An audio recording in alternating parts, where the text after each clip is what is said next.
I love it. Sweet intro, bro. Sweet intro. I'm Jonathan Noel. And I'm Brian Noel, This is Forms and Focus. where we provide guided forms that manifest radical focus. It's all about being focused as Boy. Oh, man. You know, recording these, doing the notes for them, doing the research, Yep. editing them down, doing the social clips, posting all that kind of stuff. You know what I've had to create to manage all this? Probably a couple of habits. Couple new habits. Yeah, same. So that's what we're doing today. We're talking about habits. Yep. If we want everyone to focus on their dreams, and that's probably going to require some new habits for you. Probably, yeah.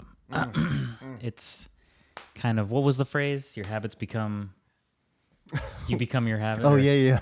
I forgot it, but man, that was a good phrase. You become your habit, or your habits become you. You form your habits. You form your habits, and then your habits form you. There we go. For those of you who already know it, and you're like, y'all get there. So when we're talking about habits, we're going to take it way back. There was this guy, there was this dog, and his owner was named Palvo. Pavlov's dog.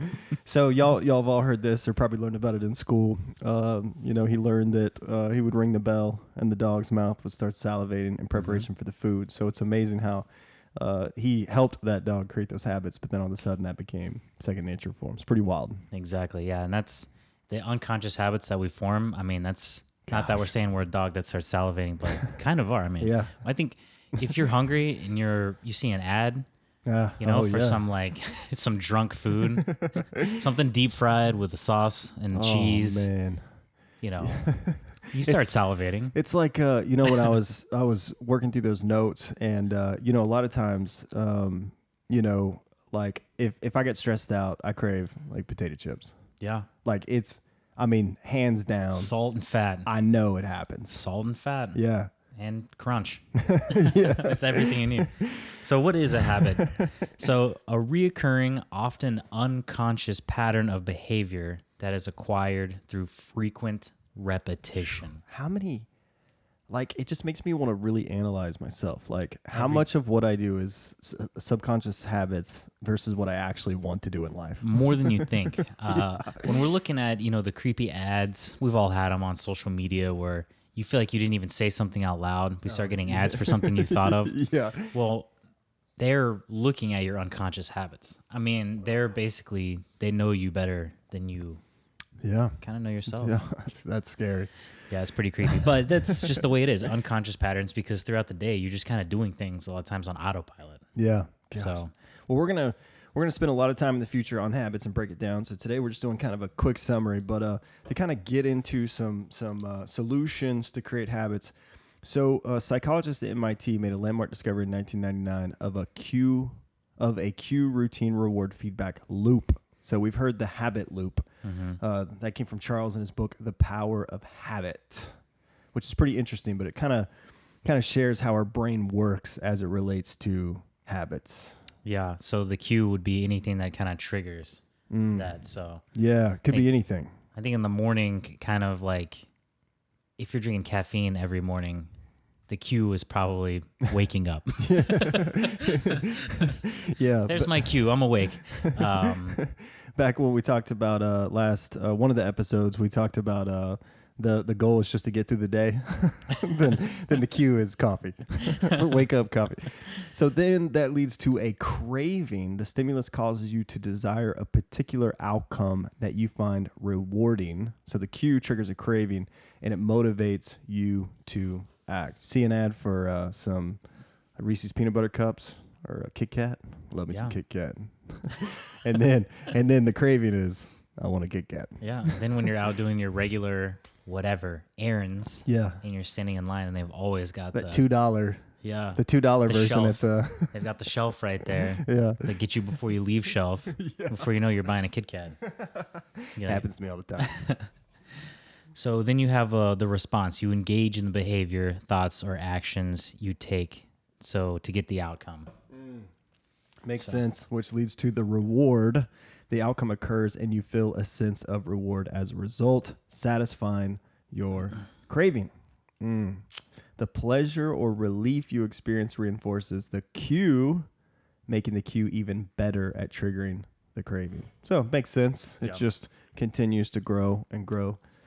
The bowl of potato chips I eat when I'm stressed out really depends on how stressed out I am. Yeah.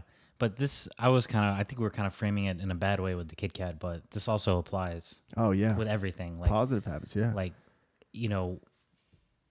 I eat, I'm kind of like an old man with breakfast. I eat pretty much the same thing, like banana with peanut butter.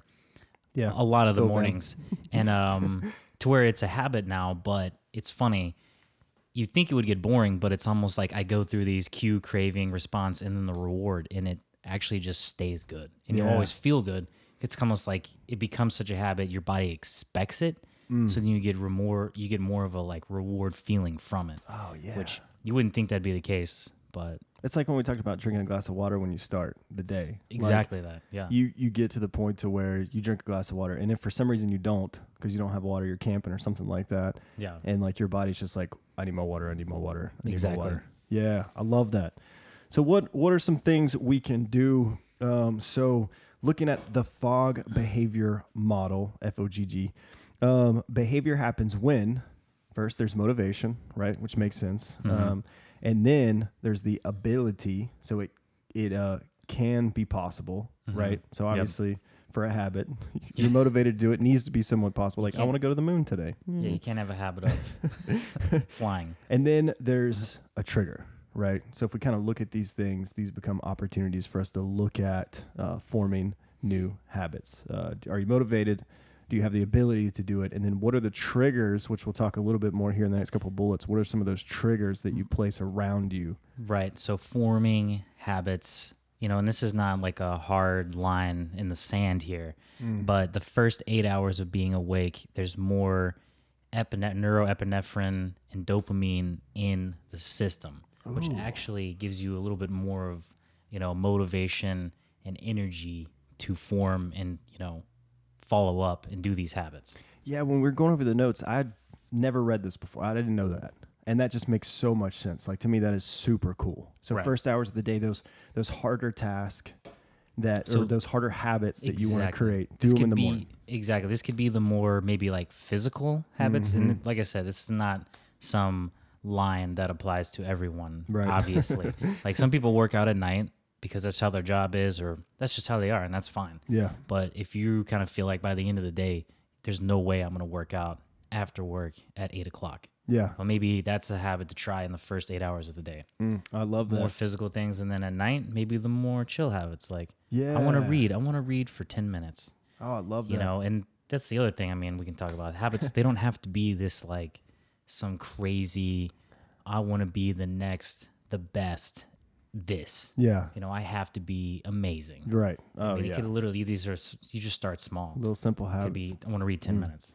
Yeah, when we were reading the different notes and stuff that we put together, when it talked about like positive habits versus restraining habits, right? Like a good example is I want to feel better, so I'm going to do these things versus I'm going to not eat junk food. So if you wake up and say, my habit is to not eat junk food, you're less likely to execute against that habit. But that makes perfect sense. Yeah. But if you want to create a habit of, I want to eat fruits and vegetables more, so you put a bowl of fruits and vegetables out wherever you are, anywhere. Right. Then maintaining that, looking at that habit as I want to feel better versus I don't want to eat crap. Framing it in a positive way. Yeah. Because that's the training yourself to fire up positive emotions when starting a new habit. Like that is critical. Philbert, looking at engaging the emotional brain in those habits and really focusing on that positivity when you're executing those things. Like I know running. Because forming a good habit is a positive thing. Yeah, heck yeah. And absolutely. It may feel like I'm not a runner. I like mountain biking, but if you have a habit of running, like it may feel like crap. Like it may hurt to run if you're not a runner. Right. Oh, yeah, definitely. Yeah. But focus on when you're done running. That's what you have to do. You literally have to focus on the end. Yeah.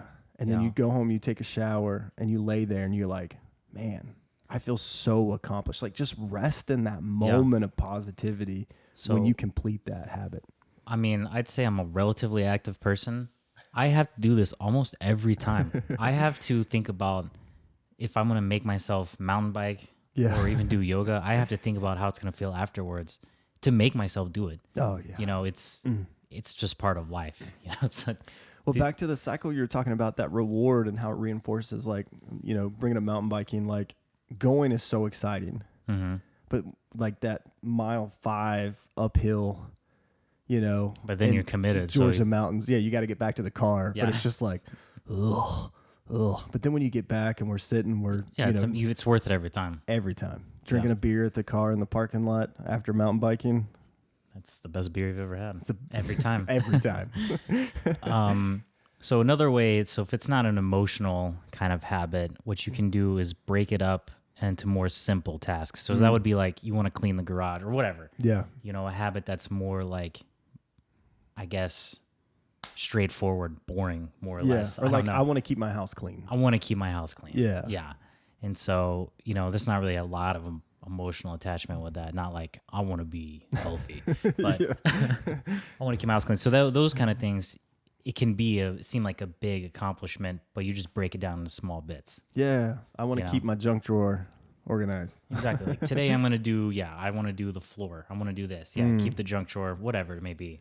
You're just breaking it down into smaller chunks. So one thing, another little tip is if you plan to adopt a new habit, think about the very specific sequence of events to execute that habit. Think about it in detail. True. Definitely. In the book Atomic Habits, which is a great book, it talked about like the pre-routine of a runner. So if you run in the mornings and you're a runner, you may the night before set out your clothes for running, your bag, your water bottle. You may get all that ready. Yep. So when you wake up, you just throw on your stuff and go run. It's just right there. Yeah. It's huge. Think through when you're creating a new habit, think through what the pre-ritual of the habit is. Think through, mentally picture yourself executing that habit. And then just, even if, I love in the book, it said, even if all you do one morning is put on your running clothes, but you don't go run, you're more likely to succeed as identifying as a runner by attaching those pre-sequence habits and post-sequence habits. Pretty cool. It makes perfect sense. That's the whole thing around that too, is making it as accessible as possible. Oh yeah. Like if you want to form the habit, anything with health related or foods, I mean, putting it out. Yeah. Like the vegetables out. Always have them out. Take the junk food, hide it. Yeah. You know, or whatever. You know, anything to make it more accessible. You want to read 10 minutes, you know, at night, put the book like on the bed. Oh, you know, yeah. Things like if you make it to where you have to move it or get it out of the way, or it's just right there in your face, it's just more likely you're going to do that habit. Oh, such a good tip. They brought that up in Atomic Habits too. If you want to identify as a reader, you should have books everywhere, by your couch, by your bed, in your car. So you just grab one and go. Light. Yeah. And percentage, like your likelihood of reading more goes up, even if it's a couple paragraphs in whatever particular setting you're in. And then the other thing too with the habits, like you're saying, it's not like you're going to read 400 pages every day. Yeah. You know, might be a half a page one day. It might even be, you might read one page and say, I'm tired. I'm done. But if you do it consistently, then you will build the habit, even if you're reading one paragraph. That's right. So if you're focused on your dreams and there's some particular goals and tasks associated with those dreams, look at what those things are and put that stuff around you. Hang out with people who have these habits already, you know, that are already focused on these things, doing them all the time. If you've got a dream journal, like take that thing everywhere and just kind of look at it throughout the day, you know, write stuff down, ideas, all that stuff. So yeah, we'll definitely break down habits more in the future. Just scratching the surface. But yeah, so if you want to accomplish your dreams, you got to start getting in the habit. Get in the habit of forming habits. All right, so go to formsandfocus.com, sign up for the newsletter, and go to YouTube and subscribe. We appreciate you. That's it. All